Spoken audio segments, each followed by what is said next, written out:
दोस्तों स्वागत है आप सभी का इन्वेस्ट विद राहुल में। दोस्तों आज सुबह जब मार्केट खुला तो सेंसेक्स और निफ्टी दोनों लाल निशान में थे।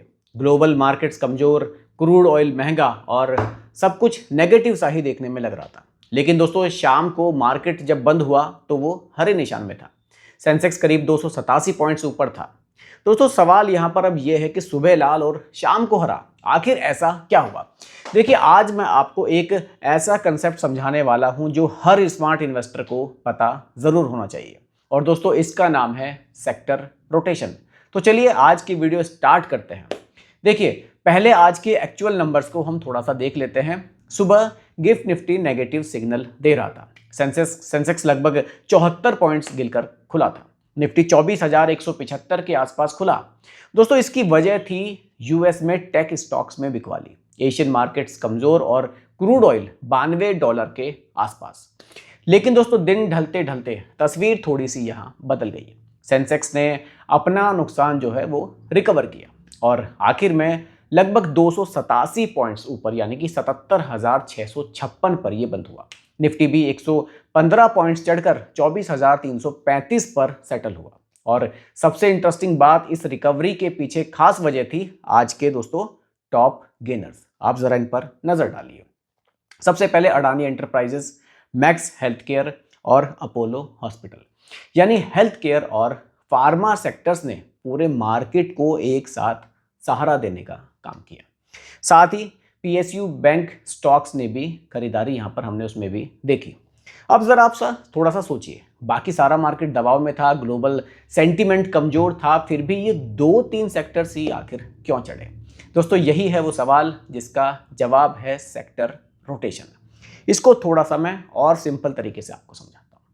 देखिए सेक्टर रोटेशन का मतलब है इन्वेस्टर का पैसा एक सेक्टर से निकलकर दूसरे सेक्टर में शिफ्ट हो जाना। ठीक है, पूरा मार्केट कभी भी एक साथ एक ही रफ्तार से नहीं चलता, इतना तो आप समझते हैं। ठीक है दोस्तों, देखिए जब ग्लोबल अनसर्टेनिटी होती है, जैसे कि आज क्रूड ऑयल महंगा है, टेक स्टॉक्स में बिकवाली है, तो बड़े इन्वेस्टर्स ऐसे में क्या करते हैं, ये अपना पैसा रिस्की सेक्टर से निकालते हैं और उन सेक्टर्स में लगाते हैं जिन्हें डिफेंसिव सेक्टर कहा जाता है।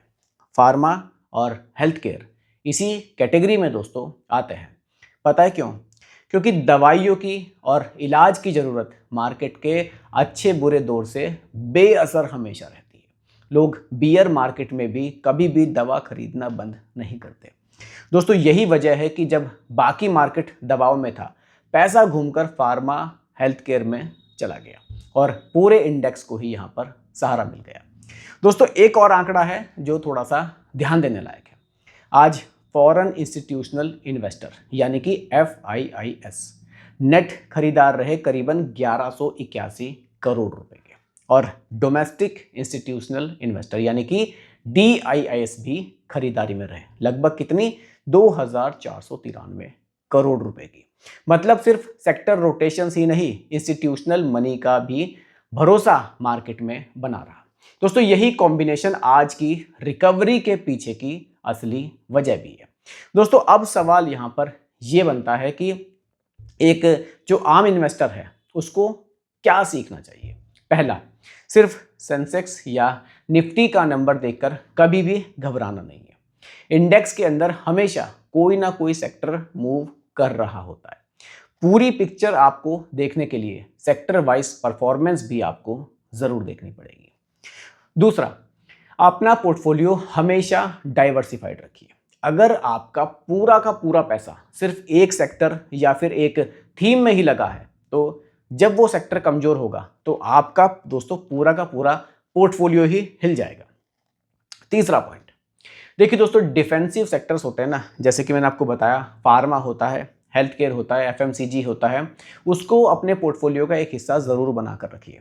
ये वोलेटाइल समय में आपके पोर्टफोलियो को बैलेंस करने का काम करते हैं। और दोस्तों आखिरी में एक और बात, रोज की उठापटक देखकर डिसीजन कभी नहीं लेना है। आज मार्केट सुबह गिरा, शाम को रिकवर हुआ, ये दोस्तों हमेशा ही चलता रहता है। असली फोकस हमेशा होना चाहिए लॉन्ग टर्म एलोकेशन पर। तो चलिए शॉर्ट में समझते हैं। देखिए आज मार्केट सुबह गिरा, शाम को क्या हुआ, फार्मा और हेल्थ केयर और PSU बैंक स्टॉक्स की बदौलत हमें यहाँ पर रिकवरी देखने को मिली। ठीक है, इसे ही कहते हैं दोस्तों सेक्टर रोटेशन। अपना पोर्टफोलियो हमेशा डाइवर्सिफाइड रखना है, सेक्टर वाइज परफॉर्मेंस पर हमें हमेशा थोड़ी सी नज़र रखनी है और डेली उतार चढ़ाव से हमें कभी भी घबराना नहीं है। बाकी दोस्तों आप कमेंट में मुझे बताइएगा कि आपके पोर्टफोलियो में फार्मा या हेल्थ केयर स्टॉक्स है क्या। और बाकी अगर आपको वीडियो पसंद आई हो तो लाइक कीजिए और चैनल को सब्सक्राइब करना मत भूलिएगा। मैं हूं राहुल, मिलूंगा जल्दी आपसे अगली वीडियो में। धन्यवाद।